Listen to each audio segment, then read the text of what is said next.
Romanos 14, versículo 13 ao 23. Diz assim. Todos acharam? Não nos julguemos mais uns aos outros. Pelo contrário, tomai o propósito de não pordes tropeço ou escândalo ao vosso irmão. Eu sei, estou persuadido no Senhor, de que nenhuma coisa é de si mesma impura, salvo para aquele que assim a considera. Para esse é impura. Se por causa da comida o teu irmão se entristece, já não andas segundo o amor fraternal. Por causa da comida, não faças perecer aquele a favor de quem Cristo morreu. Não seja, pois, vituperado o vosso bem, porque o reino de Deus não é comida nem bebida, mas justiça e paz e alegria no Espírito Santo. Aquele que deste modo serve a Cristo é agradável a Deus e aprovado pelos homens. Assim, pois, seguimos as coisas da paz e também as da edificação de uns para com os outros. Não destruas a obra de Deus por causa da comida. Todas as coisas, na verdade, são limpas, mas é mal para o homem o comer com escândalo. É bom não comer carne, nem beber vinho, nem fazer qualquer coisa em que teu irmão venha tropeçar, ou se ofender, ou se enfraquecer. A fé que tens, tem-na para ti mesmo perante Deus. Bem-aventurado é aquele que não condena naquilo que aprova. Mas aquele que tem dúvidas é condenado se comer, porque o que faz não provém de fé, e tudo que não provém de fé é pecado. Semana passada, nós falávamos sobre os cristãos fortes e os cristãos fracos. E nós trouxemos uma definição bíblica do que é o cristão forte e o cristão fraco. E nós vamos aprofundar isso hoje, partindo do capítulo 14. A mensagem anterior, Paulo repreendeu o cristão fraco, porque o cristão fraco estava julgando o seu irmão na fé, porque o forte, devido à liberdade cristã que ele tinha, não fazia diferença de alimento e de bebida. E por outro lado, Paulo também exorta o cristão forte, para que ele não despreze o fraco. Paulo também exorta o forte para não desprezar o fraco. Desprezar o fraco, na verdade, é escandalizar. É colocar-se como pedra de escândalo na vida do fraco. No sentido, se o cristão fraco, ele diz, eu não tomo vinho. Ok. Então, se o cristão fraco diz, eu não tomo vinho, então você não deve se considerar superior ao outro irmão, ou não deve considerar a sua espiritualidade mais avançada do que o outro que toma vinho. E o cristão forte que toma vinho, por outro lado, ele não pode menosprezar o irmão fraco, que às vezes teve um problema com o alcoolismo, ou não pode mexer com isso, expondo aquele irmão, e escandalizando aquele irmão na sua liberdade cristã. Porque o cristão fraco, conforme as questões bíblicas e teológicas, ele vive conforme o legalismo do Antigo Testamento. Ele diz que nada pode, isso pode, aquilo não pode, em relação às leis alimentares. E essas leis alimentares, no Novo Testamento, elas foram abolidas. A lei cerimonial também foi abolida, porque Cristo se fez o nosso sacrifício, o nosso cordeiro. A única lei que permanece é a lei moral de Deus. Então, o fraco, ele diz, eu não tomo isso, eu não como aquilo. E, ao mesmo tempo, ele vive um sistema de legalismo. E ele começa a viver a sua espiritualidade conforme isso. Ele se exalta dizendo que não faz isso, que não faz aquilo. É o contexto que estava acontecendo aqui em Romanos. E o forte, por outro lado, é aquele cara que fica ali, né? Que nada, rapaz, vai aí, toma um pouquinho aí, ou come essa carne de porco aqui. Então, essa foi o teor da mensagem anterior. Paulo bate nos dois. No que é legalista e quer transformar a vida cristã nessa espiritualidade autojustificadora. E é interessante que o R.C. Sproul, ele diz o seguinte, dentro desse contexto: o livro de Romanos foi escrito justamente para que o homem, para que o crente não justificasse nada na sua própria justiça. Então, tanto o fraco quanto o forte que comete essas coisas estão os dois errados. O cristão fraco que olha para o sistema do Antigo Testamento e proíbe tudo, isso é certo, isso é errado, é aquele que nominaliza o pecado. Não, isso é pecado, aquilo não é pecado. Aquilo que a Bíblia não diz que é pecado, ele diz que é pecado. Ele está se auto-justificando. O R.C. Sproul vai dizer, esse cara aí não entendeu a justiça de Cristo. Porque a justiça de Cristo é justamente isso.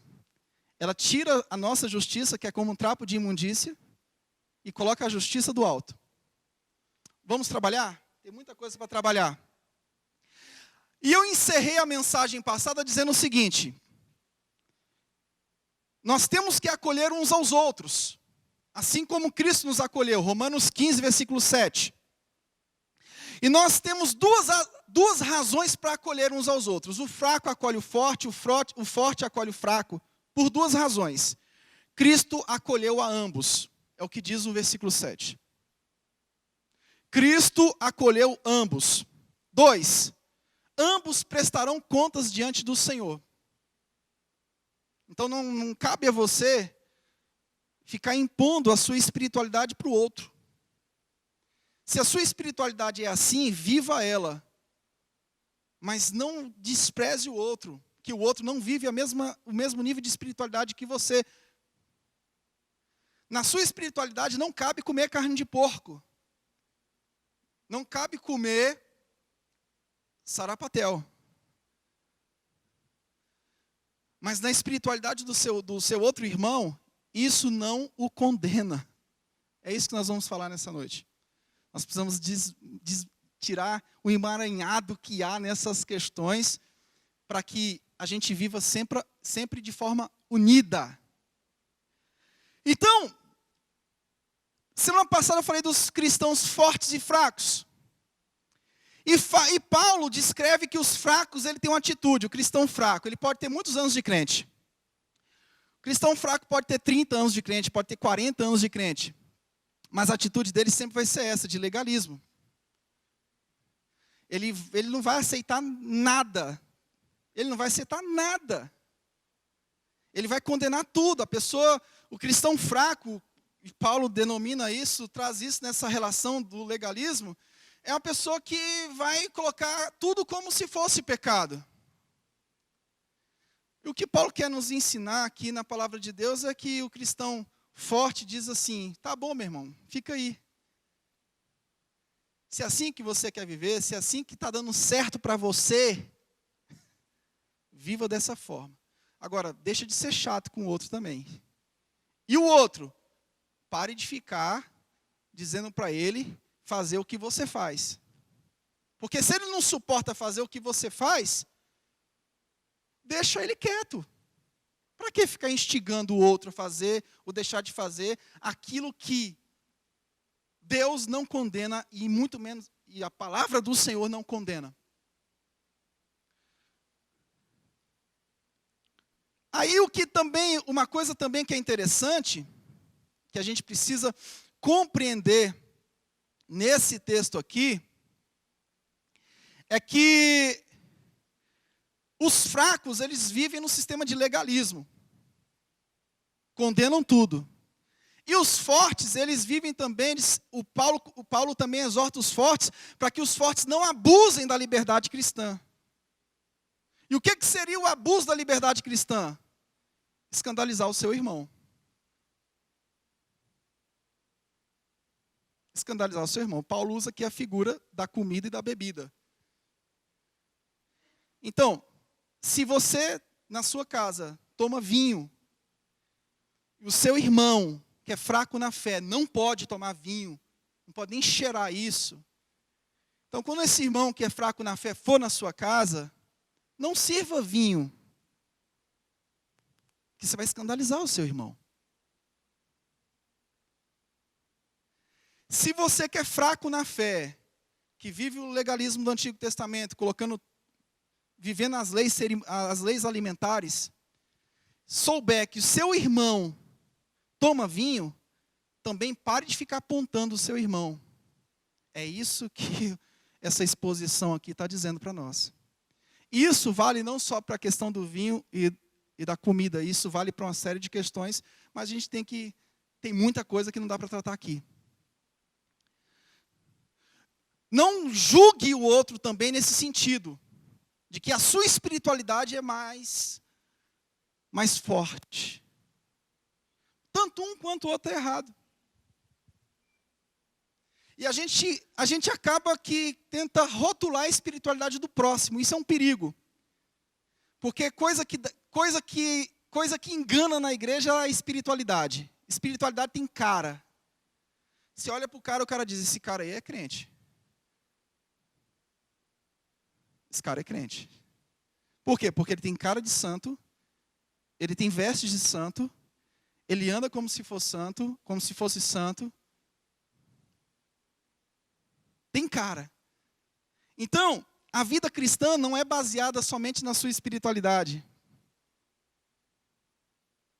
Porque a espiritualidade, ela tem princípios absolutos que estão na palavra de Deus. Eu digo que os princípios absolutos da espiritualidade é o fruto do Espírito de Gálatas. E tem outras questões que são secundárias. É nessas questões que Paulo trata. Essas questões Paulo trata como secundárias. E a gente quer basear a nossa vida cristã nessa espiritualidade. Eu não faço, ele faz. Eu não sigo, eu sigo, ele não segue. Você está condenando o outro em coisas que a Bíblia mesmo não condena. Você está colocando um fardo no outro que talvez você não consiga atar nos seus próprios ombros. É perigoso. O perigo do cristão em relação ao irmão é querer atar um fardo que ele mesmo não suporta. Ou que ele tem pavor daquilo. É isso que Paulo quer nos ensinar.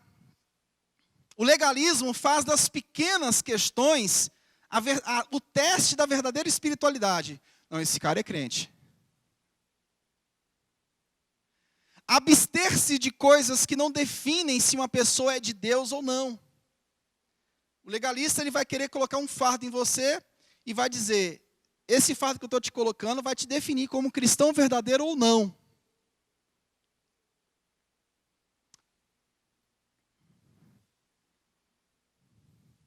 Quando Cristo nos libertou da maldição, Ele nos deu liberdade real.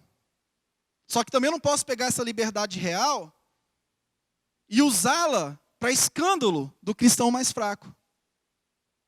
Ou do cristão que se escandaliza com tudo. Mas o que Cristo fez foi nos libertar, nos deu uma liberdade real, como aquela liberdade que Adão e Eva tinham, de comer de tudo, menos do fruto.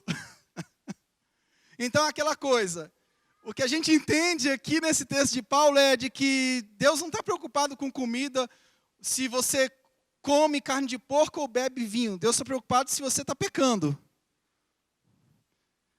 A liberdade que Cristo alcançou por nós na cruz do Calvário é a liberdade do Éden. Do fruto da árvore do conhecimento do bem e do mal.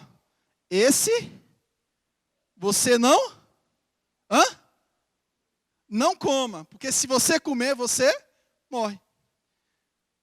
A liberdade cristã é essa. Meu filho, só não peque. Agora, quem define o que é pecado ou não é a Bíblia, não é você. Quem define o que é pecado ou não somos nós, é a palavra de Deus. É a palavra de Deus. A ideia central desse texto passa pelos cristãos de Roma, que eram mais fortes na fé. Só que eles deveriam limitar da sua própria liberdade por conta dos fracos na fé. Está entendendo? Os cristãos de Roma eram fortes na fé. Eles não viviam essas leis alimentares. Disso eu posso provar, daquilo eu não posso provar. Disso eu posso beber, daquilo eu não posso beber. Disso eu posso assistir, daquilo eu não posso assistir. Mas o que Paulo queria dos cristãos de Roma é que eles limitassem o uso da sua liberdade. Olha só que coisa linda, gente. Eu tenho uma liberdade, só que em detrimento do cristão mais fraco, eu limito, eu seguro a onda. Isso vai escandalizar o meu irmão, então eu não vou fazer isso na frente dele. Aí, por outro lado, o cristão que é fraco, ele vai dizer, o irmão por irmão isso não tem problema, né? Ok, maravilha. Aí quando há esse entendimento, aí o que acontece? Qual o objetivo desses capítulos 12 ao 15? Unidade da igreja. Paulo escreve esses capítulos finais para que os justificados em Cristo, ou seja, aqueles que não podem ser justificados pela sua própria justiça, andem em unidade conforme a justiça de Deus, porque a justiça de Deus é perfeita. A justiça do homem é falha. A justiça do homem é como um trapo de imundícia. Bom, então nós temos aqui do capítulo 14, versículo 13 ao 16, o forte na fé não cause tropeço ao fraco. Por quê? Qual o fundamento? O reino de Deus é mais que alimento ou bebida. Eu vou voltar nesse assunto. O forte na fé, depois do versículo 19 ao 23, continua Paulo dizendo, não cause tropeço ao fraco.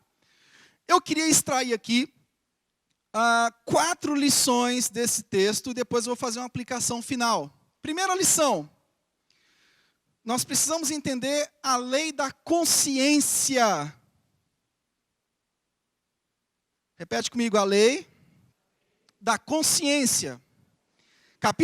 Versículo 14 diz, estou certo, meus irmãos, eu mesmo... 14. Não nos julguemos mais uns aos outros, pelo contrário, tomai o propósito de não pôr de tropeço ou escândalo ao vosso irmão. Eu sei e estou persuadido no Senhor Jesus de que nenhuma coisa é de si mesma impura, salvo para aquele que assim considera, para esse é impura. Nenhuma coisa é impura, salvo para aquele que a considera como impura. Então, se o teu irmão considera como impuro comer sarapatel, e você come sarapatel, se ele considera como impura, que ele não te julgue por você comer sarapatel. E você que come sarapatel, considera aquilo como puro, não jogue sarapatel para ele comer, porque isso vai escandalizar o teu irmão.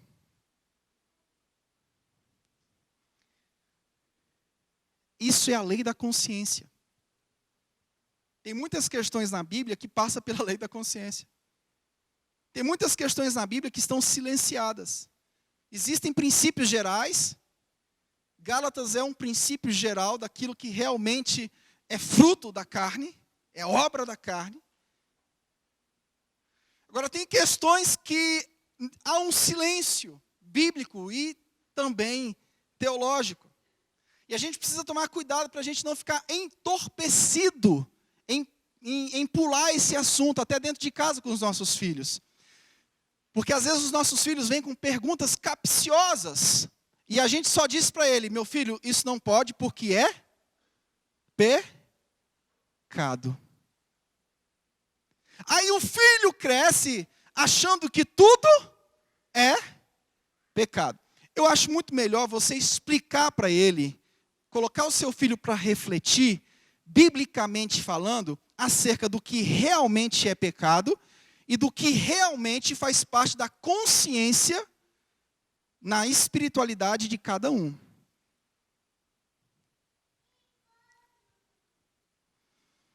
A lei da consciência, ou seja, A lei cerimonial foi cumprida em Cristo. A lei alimentar não tem valor na liberdade cristã, salvo para os cristãos fracos que querem viver a lei alimentar. Não toques nisso, não toques naquilo, prove isso, não prove naquilo. Paulo, o Espírito Santo de Deus, que inspira essa palavra maravilhosa, é tão sábio que ele diz, olha, se esse cara aí está querendo ainda viver as leis alimentares, deixe. Não mexa com ele. Ele é considerado um cristão fraco. Não mexa com ele, deixa ele quieto. Agora, você que está vivendo a liberdade cristã, viva essa liberdade.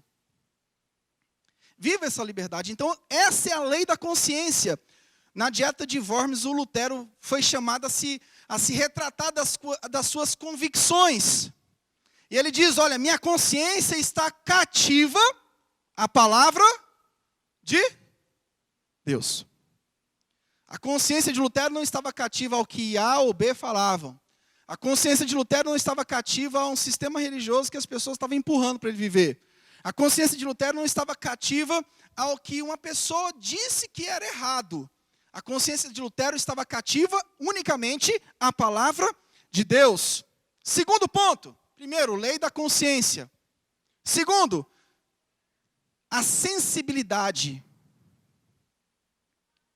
A sensibilidade que o forte tem que ter com o fraco. Versículo 15 diz: se por causa da comida o teu irmão se entristece, já não anda segundo o amor fraternal. Por causa da tua comida, não faças perecer aquele a favor de quem Cristo morreu. Então nós precisamos ter sensibilidade. Tem pessoas que não podem com isso, não podem com aquilo. E tem pessoas que encontrou uma maneira de se castrar. Deixa ele.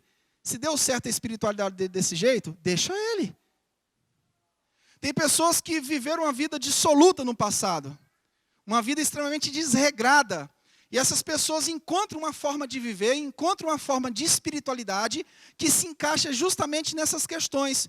Eu vou me privar naquilo outro. É o rigor, a austeridade total. Deu certo para o seu irmão. Agora, essa pessoa que vive essa austeridade, pare de ficar julgando e condenando o outro. E o outro que vive a liberdade cristã, sem aplicar essas leis cerimoniais do Antigo Testamento, também não fique provocando o irmão, porque ele tem problema às vezes. Ele tem problema. Toda austeridade na vida do ser humano tem um fundo histórico nisso aí. Pessoas austeras, elas guardam muitas questões das quais elas têm medo. Elas têm medo. Elas viveram experiências negativas e nós precisamos respeitar esse medo da pessoa. Agora, pessoas austeras precisam também respeitar o outro que não tem problema como ela teve. Vocês me compreendem? Então, nós não podemos desfilar com a nossa liberdade à vista do nosso irmão mais fraco para convencê-lo de fazer o que a gente faz. Eu sou livre em Cristo Jesus. Você é um fraco na fé. Eu não posso ficar desfilando com o meu convencimento da liberdade cristã que a minha consciência alcançou. Gente, que coisa linda, né? A consciência do homem alcançar uma liberdade cristã. Mas talvez o outro ainda, apesar de ser salvo, ele não está tendo essa consciência de que o reino de Deus não é comida e nem bebida.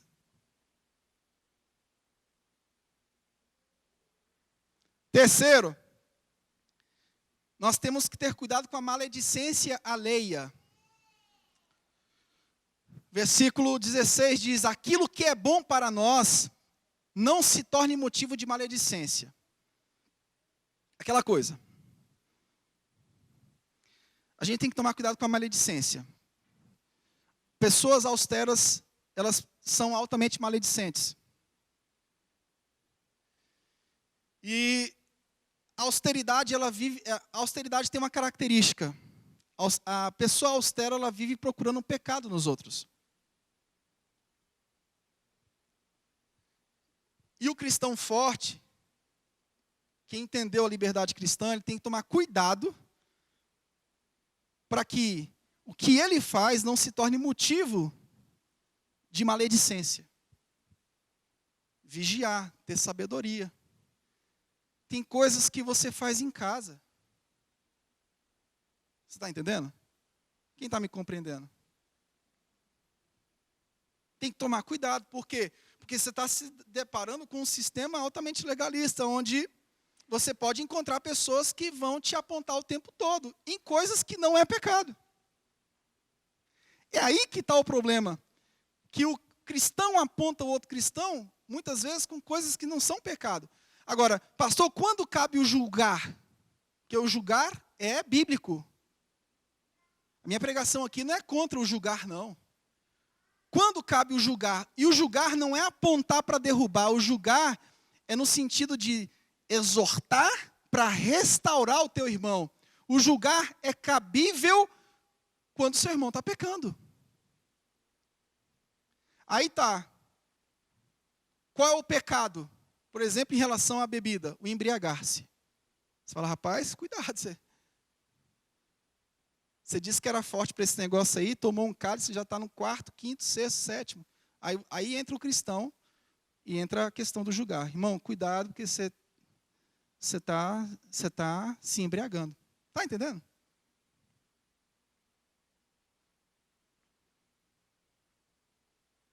Cuidado com a maledicência alheia. Há alguns que sempre vão pensar que nós estamos praticando o mal. Se você estiver praticando coisas certas ou erradas, pessoas maledicentes sempre vão te ver na merda, desculpe o termo. Pessoas maledicentes sempre vão nos enxergar como o cocô do cavalo do bandido. Estou na igreja orando, se eu estiver chorando, puxa, o cara lá está pecando, ó. Está pecando. Pecou essa semana, está lá chorando lá. Negócio de crente que chega na igreja e chora, se derrama. Pecou, está em pecado. Crente maledicente. Isso é muito ruim, a gente precisa ser tratado nisso aí. Uma vez eu estava no local aí, estava com um colega, né? E a gente estava esperando outro colega. Aí o colega vinha de cabeça baixa assim. Aí o outro, rapaz, levanta a cabeça, estava em pecado, é? Tu está com a cara que você está vindo como um pecador. Eu digo, rapaz, não faço um negócio desse não. É maledicência. Maledicência. Todo mundo. Então, assim, a gente não pode estar preocupado também com isso, porque tudo que a gente fizer vai ser motivo de quê? De vigilância. A pessoa está te observando com tudo. Se você errou aqui, opa, peguei aqui. Peguei aqui. Aí você conserta aquele erro. Daqui a pouco essa pessoa te pega em outro. Daqui a pouco ela te pega em outro, te pega. Daqui a pouco ela te laçou de um jeito que você está perdido. Isso é maledicência. A gente precisa tomar cuidado com a maledicência dos outros. Como é que a gente se cuida da maledicência dos outros? Não dá o seu direito para ninguém. Mesmo que você esteja certo naquilo que você está fazendo, não dê o seu direito para ninguém, porque de fato você pode estar se deparando com uma pessoa altamente maledicente. E pessoas maledicentes são altamente impiedosas.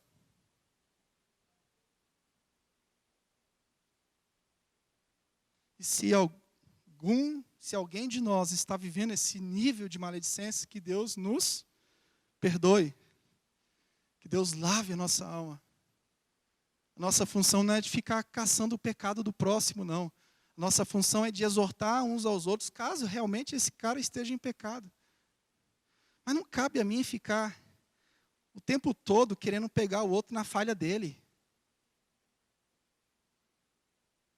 O tempo todo querendo pegar outra coisa, pegar em falha e naquilo que não é falha. Pessoas altamente maledicentes, às vezes estão atando um fardo no outro que ela não está conseguindo atar no seu próprio ombro. Então, às vezes nós somos muito cuidadosos e mesmo assim as pessoas vão estar nos Apontando. Então, o que o texto nos diz? Olha, cuidado para aquilo que é bom, para nós não nos tornarmos motivo de maledicência. Quarto lugar e último. Precisamos definir o que é reino de Deus. Versículo 17. Porque o reino de Deus não é comida nem bebida, mas justiça, paz e alegria no Espírito Santo. Então, Paulo está querendo aqui nos alertar que a igreja precisa ser unida, precisa andar em unidade, e uma igreja só anda em unidade a partir do momento que ela entende qual é o significado do reino de Deus. O que Paulo está querendo dizer é o seguinte: o reino de Deus não significa coisas secundárias. O conceito de reino de Deus não são coisas secundárias.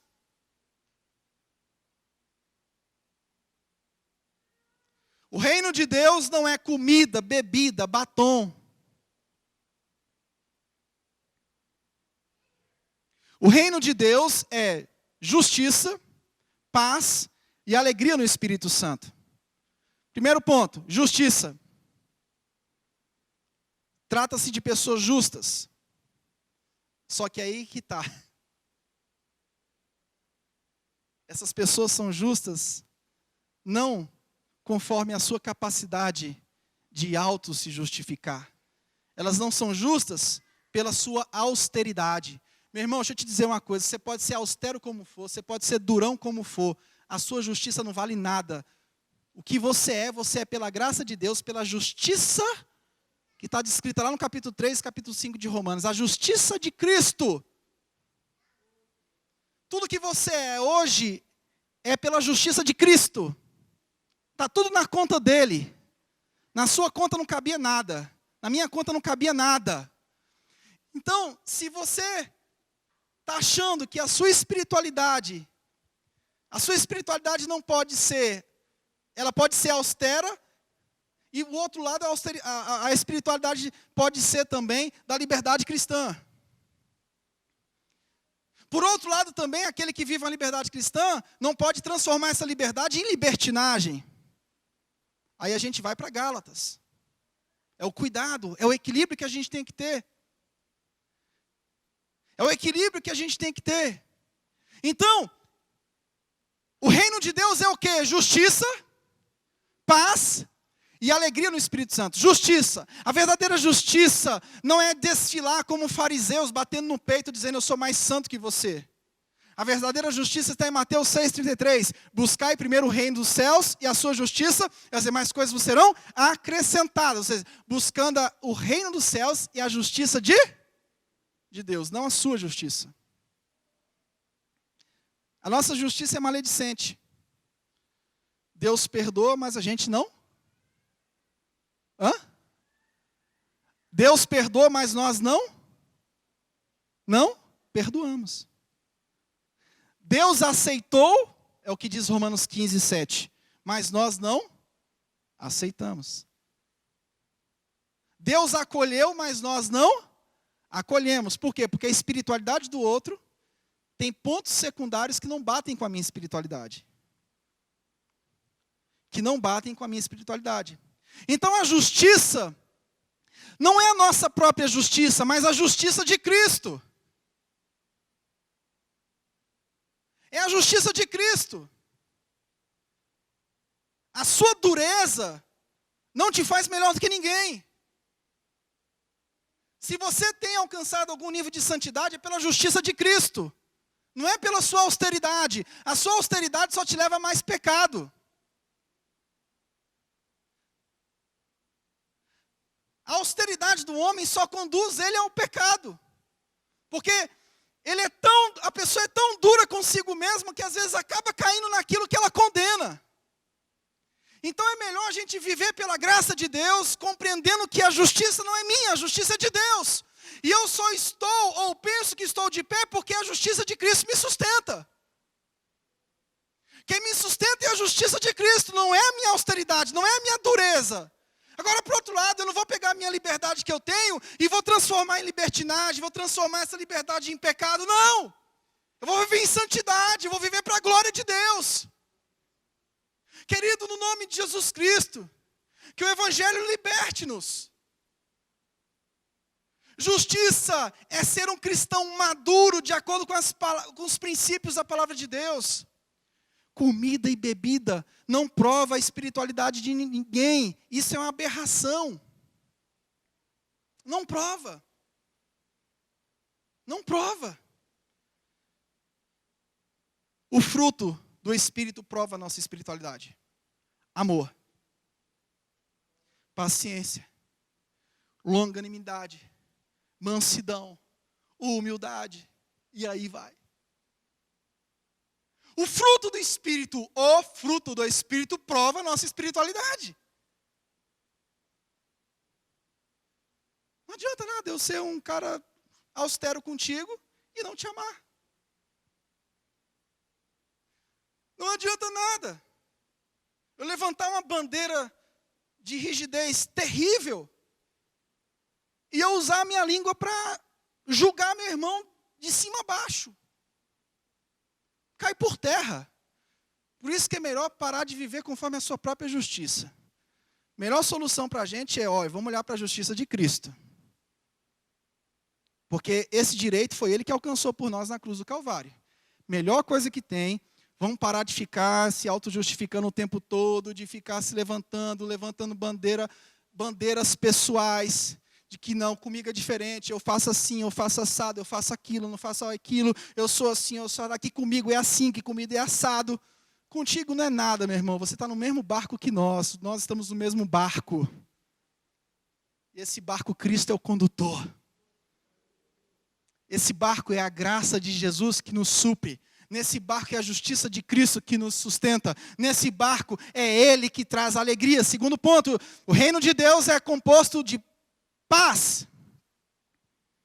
Não é a covardia ou o temor do conflito, porque em certas ocasiões na própria Bíblia existiam conflitos, até doutrinários. Mas devemos deixar de ser pessoas contenciosas e briguentas por motivos banais. Tem motivos que realmente exigem mais um pouco de discussão. Tem coisas que devem nos levar realmente a conversar mais, e às vezes a conversa mais acirrada. Mas a paz é no sentido de que o reino de Deus agora faz parte da minha vida, e a minha vida agora é seguir a paz com todos e a santificação, sem a qual ninguém verá a Deus. Sem a qual ninguém verá a Deus. Se você é aquele cara contencioso, aquela mulher contenciosa por motivos banais, o tempo todo está brigando, o tempo todo está em confusão, saia disso, meu irmão. Saia disso, vamos buscar a paz com todos. Buscar a paz com todos não é ser político com todos, não. Não é ser escorregadio com as pessoas, não. Mas a lição que eu tiro nesses anos pastoreando a mesma igreja é: se eu não buscar a paz com as pessoas, meu ministério fica insuportável. A vida de muitos acaba ficando insuportável por conta disso.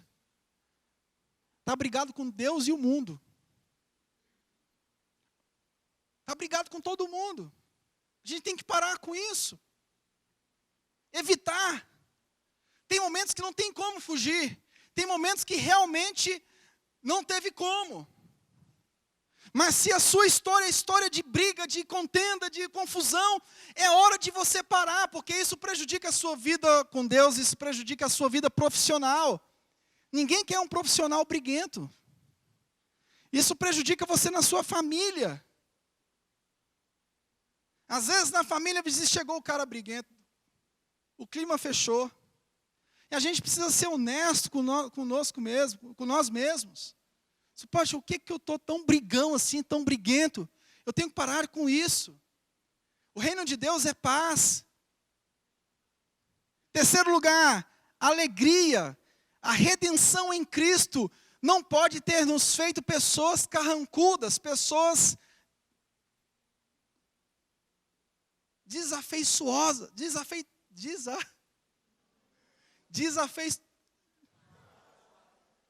Pronto, fugiu. A redenção não pode ter nos feito pessoas desse nível, sem afeição.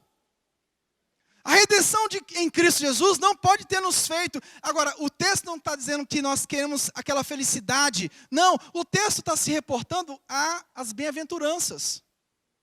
A palavra Macários. A alegria ultra circunstancial do reino de Deus. Eu tenho uma alegria pelo reino de Deus, pela tão grande salvação. Só que ao mesmo tempo que eu tenho essa alegria pela salvação, essa alegria é tão forte que ela reflete no reino de Deus agora. Já. A alegria que eu tenho é do ainda não. Ou seja, eu não fui ainda levado para o céu com o Senhor. Mas essa alegria reflete no que eu tenho, no que eu vivo já, no agora. O John Piper escreveu um livro sobre isso, sobre alegria. Ele fala justamente sobre isso. Então é muito importante. Se eu sou do reino de Deus, então eu tenho que andar com a cara fechada, amarrada. Eu não posso ser alegre, eu não posso ser feliz, porque pessoas... Não, eu não posso viver em busca de uma felicidade utilitarista que a teologia da prosperidade prega. A felicidade a todo custo. A questão do ter para você ser feliz. Isso o Evangelho condena. O Evangelho nos chama a ser. E nesse ser... está incluído o reino de Deus. O reino de Deus está nesse processo. A alegria do Espírito Santo. O reino trata as coisas de Deus com amor. A redenção em Cristo deve nos levar a viver uma vida que, de fato, nós não vamos ter tudo a nosso favor. Outra besteira da teologia da prosperidade é achar que tudo vai ficar bom. Não vai. Mas também não tente transformar os momentos bons que Deus te dá em momentos desagradáveis. Porque, gente, a gente tem poucos momentos bons na vida. E pode ter certeza que é o Senhor que faz isso por você. Agora, pega esses poucos momentos e transforme em coisa boa. Não transforme isso em ruína, não, em desgraça, não. É igual, às vezes tem família que fica anos sem se ver. Quando se reúne, briga. Fica 3 meses sem se ver. Quando se vê, quando se reúne, é a confusão dos infernos, do diabo. Então a gente precisa, Senhor, me dar sabedoria, deixa que eu entre calado e saia calado. Ou então eu entre sorrindo e saia sorrindo. Aí você acha que isso não faz parte do reino de Deus. Ou a gente prega o reino futuro. Pregamos mesmo. E somos apaixonados pelo reino futuro. Mas nós entendemos que essa visão do reino futuro que o Evangelho nos dá, reflete nas nossas ações presentes. Isso se chama vida cristã. Isso se chama vida cristã. Por fim, eu queria extrair algumas implicações finais. Primeiro, nós temos que tomar cuidado com o legalismo. Onde a gente coloca aquilo que é pecado e a Bíblia não diz que é pecado. Segundo, a gente tem que tomar cuidado com o abuso da liberdade cristã. O abuso da liberdade cristã. Primeiro, tomar cuidado com o legalismo. Você, às vezes, se torna o cara que nomenclatura. Isso é, aquilo não é. Isso pode, aquilo não pode. Pare com isso. Você está achando que as pessoas que estão ao seu redor são bobas? Você está achando que seus filhos são bobos? Uma hora os seus filhos descobrem que aquilo que você falou que era pecado não é. E você vai ficar com a cara no chão. Então é melhor chegar e dizer a verdade, é melhor esclarecer, é melhor botar a molecada para refletir, do que depois você ser acusado. Segundo, cuidado para não transformar a liberdade cristã num sistema de libertinagem, onde você diz que tudo pode, onde você diz que está liberado, que está assim, que está assado. Não, tem limites. Qual é o limite? Nossa santidade. A nossa santificação é o limite da nossa liberdade cristã. Se você está fazendo alguma coisa que está comprometendo a sua santidade com Deus, então você chegou no limite e você deve parar. Eu vou repetir. Se você chegou em algum ponto que está comprometendo a sua santidade com Deus, então pare, porque agora chegou o seu limite. Cristãos fortes na fé desfrutam das bênçãos da nova aliança. Os fracos vivem como se estivessem na antiga, mas esses dois precisam entrar em acordo. O forte na fé deve amar o fraco, não ostentando a sua liberdade de comer carne ou beber vinho, ou de observar os dias judaicos. Comer carne ou beber vinho para o fraco na fé é uma aberração. Para o forte é liberdade. Mas que isso não seja usado com libertinagem. O que seria libertinagem? O embriagar-se. Cuidado, é perigoso. É perigoso.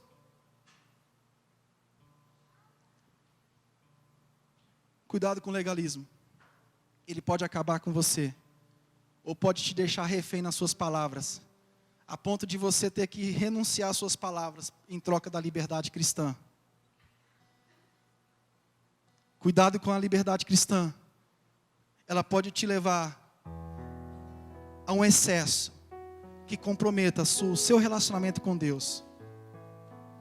O freio da liberdade cristã é a própria santidade que está dentro do bojo dessa liberdade. Ela te freia, ela te segura.